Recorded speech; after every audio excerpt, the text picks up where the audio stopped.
Hello friends, welcome back to my channel Bangali Rasoi. আজ আমি আপনাদের সাথে শেয়ার করতে চলেছি একটা ভিন্ন স্বাদের বাঁধাকপির ঘন্ট রেসিপি। শীতকালে এই বাঁধাকপির ঘন্ট খেতে খুবই ভালো লাগে। চলুন তাহলে ভিডিওটা শুরু করা যাক। এখানে আমি একটা বাঁধাকপিকে কেটে নেব।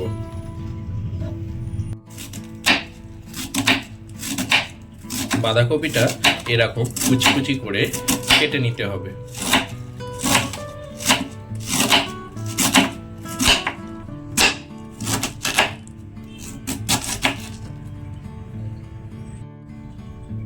বাঁধাকপিগুলোকে এবার আমি ভালোভাবে জলে ওয়াশ করে নেব।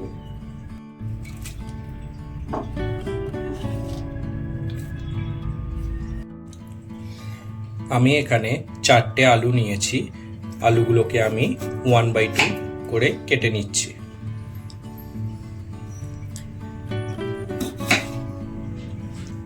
আর আমি এখানে কেটে নিচ্ছি টমেটোগুলোকেও আমি কুচি করে কেটে নেব।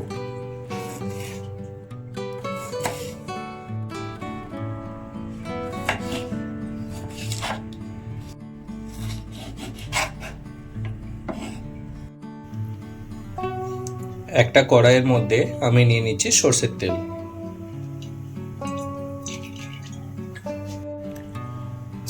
তেল গরম হয়ে গেছে, এই তেলে আমি ভেজে নেব আলুগুলো।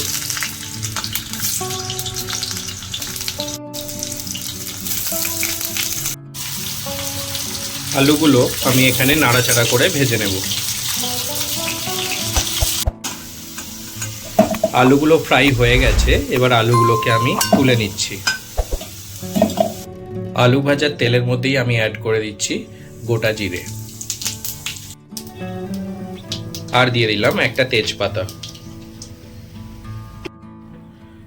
এবার আমি অ্যাড করে দিচ্ছি হিং, আর অ্যাড করে দিচ্ছি একটু আদা বাটা। ভালো করে সবকিছু একসাথে তেলের সাথে মিশিয়ে নেব। এবার অ্যাড করে দিচ্ছি কেটে রাখা টমেটো।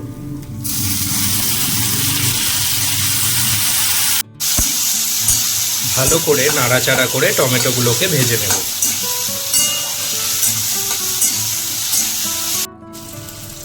এই অবস্থাতে দিয়ে দেবো আগে থেকে কেটে রাখা বাঁধাকপি।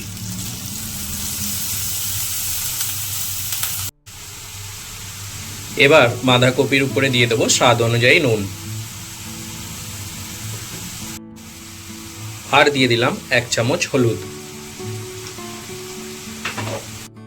দিয়ে দিলাম 1/2 চামচ ধনে গুঁড়ো,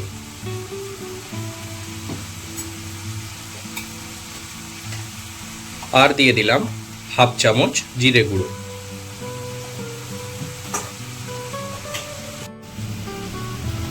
অ্যাড করে দিলাম 1/2 চামচ কাশ্মীরি রেড চিলি পাউডার। বাঁধাকপিগুলো মশলার সাথে একটু ভালোভাবে মিশিয়ে নেব। এবার আমি দিয়ে দিচ্ছি ভেজে রাখা আলুগুলো। গ্যাসের ফ্লেমটাকে লো রেখে আমি বাঁধাকপিটাকে ঢেকে রান্না করে নেব, আর এখানে বাঁধাকপিটা নিজের জলেই রান্না হতে থাকবে। 7 থেকে 8 মিনিট আমি এটা ঢেকে রান্না করে দিয়েছি। এবার আমি একটু নাড়াচাড়া করে নেব।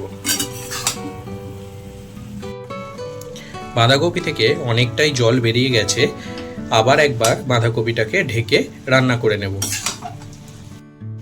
এই পর্যায়ে আমি দিয়ে দিলাম কিছুটা মটরশুঁটি।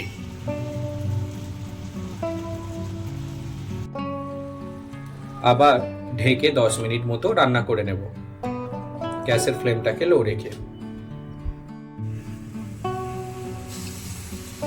বাঁধাকপিটা এখানে আরো 10 মিনিট আমি ঢেকে রান্না করে নিয়েছি।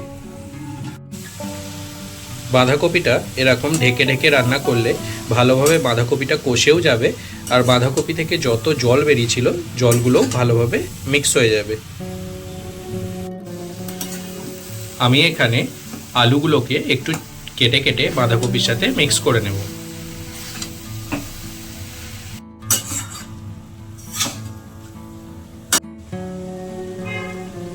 এই অবস্থাতে আমি অ্যাড করে দেবো 1 চামচ মতো চিনি। ভালোভাবে চিনির সাথে বাঁধাকপিগুলোকে মিক্স করে নেব। উপর থেকে আমি ছড়িয়ে দেব 1 চামচ ঘি, আর দিয়ে দিলাম ছোট চামচের হাফ চামচ গরম মশলা। আর একবার বাঁধাকপিটা আমি নাড়িয়ে নেব এখানে, যাতে ঘি আর গরম মশলাটা ভালোভাবে মিক্স হয়ে যায়। বাঁধাকপির ঘন্টটা আমার এখানে রেডি হয়ে গেছে সার্ভ করার জন্য। এবার আমি এটাকে প্লেটিং করে নেব।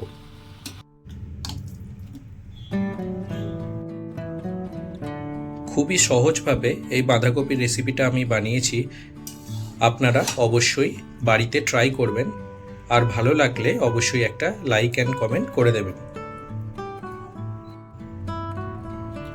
আপনারা যদি আমার চ্যানেলে নতুন হন তাহলে রিকোয়েস্ট করব অবশ্যই একটা সাবস্ক্রাইব করে দেবেন। দেখা হচ্ছে পরবর্তী রেসিপি নিয়ে।